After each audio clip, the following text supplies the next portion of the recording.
With more than 2 decades in advertising, marketing, and research, Kelly McDonald can show you how to reach diverse audiences with relevance and authenticity. And she can share important insights on how to manage an increasingly diverse workforce. Kelly has worked with companies of all sizes. Her clients include Toyota, Nike, State Farm, and Harley-Davidson. She's been featured on CNNMoney.com, Sirius XM Radio, Business Week, and CNBC. Her book, How to Market to People Not Like You, was one of the top 10 business books of 2011. Kelly's session, Changing Demographics, is a popular topic for companies that want to thrive in an environment of increasing differences. Here's a sample of this popular session.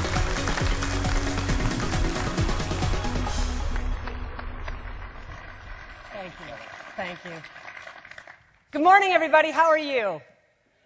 Good. Happy to be here, and I'm very excited to talk about my topic, which is changing demographics and how this affects you and your bank. And I want to talk to you about the census data, because the census is a gift that comes once a decade. It's our gift. We're taxpayers. We paid for the census information, and it's ours. And I believe that you need to make yourself very familiar with the core findings of the census, because how can you serve your local community if you don't know who your community is? The key findings that I want to focus on for the census today are diversity, the cultural generation gap, the rural to urban shifts, a phenomena called bright flight, minorities moving to suburbs, and young people postponing marriage. And then after I cover all of that, I'll talk to you about the banking implications for your business. One of the reasons that these shifts are changing in rural communities is because of a phenomena called bright flight. Bright flight refers to young, educated people who are moving to cities. They are leaving rural communities behind, and they're moving to the urban cores, San Antonio, Austin, Dallas, Houston, etc. And the draw is knowledge-based jobs, public transportation, and a robust social life and city ambiance. And I don't know how many of you would feel this way, but every 25-year-old that I know does not want to live in a rural, isolated area. They want to be where their friends are. They want to be in the city. They want to be where the action is. And specifically, they are drawn to technology-based jobs.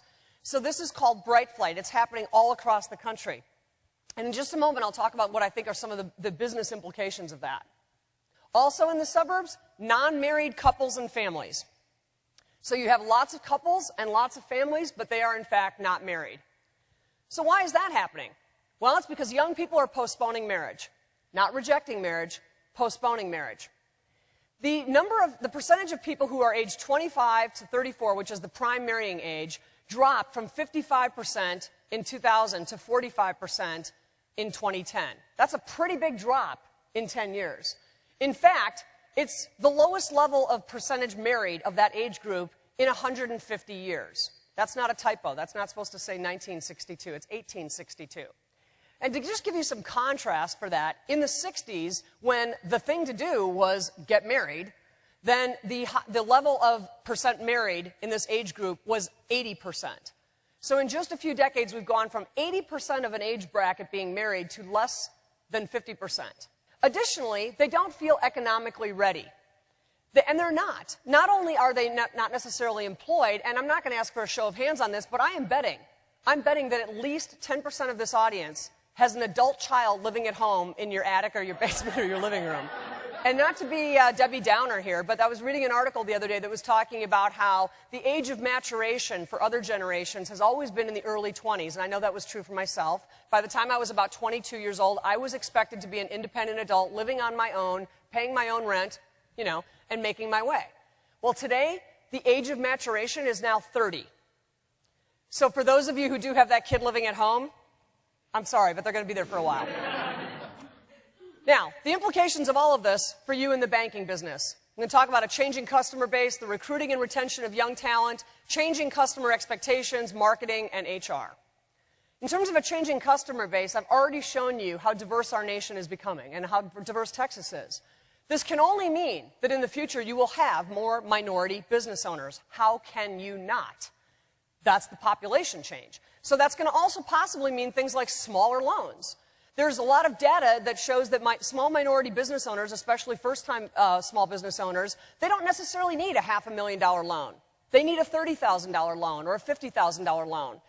From a recruiting and a retention standpoint, the competition for young talent is always going to be fierce. But increasingly, the talent competition is not just going to be with other banks and organizations, it's also going to be with large cities and progressive work environments.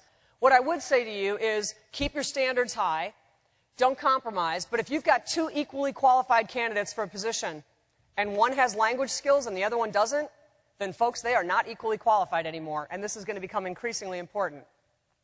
So, wrapping up, changing demographics is business evolution. This isn't about, some HR thing about, doing the right thing or being politically correct or anything like that. This is business, folks, because your communities are changing. I've shown you irrefutable data, and as I said, your communities today do not look anything like they looked 10 years ago. And 10 years from now, they're not going to look like they look today. You are duty-bound as a local business leader to keep your finger on the pulse of what is going on locally so that you can actually serve your community in the full capacity that you're capable of.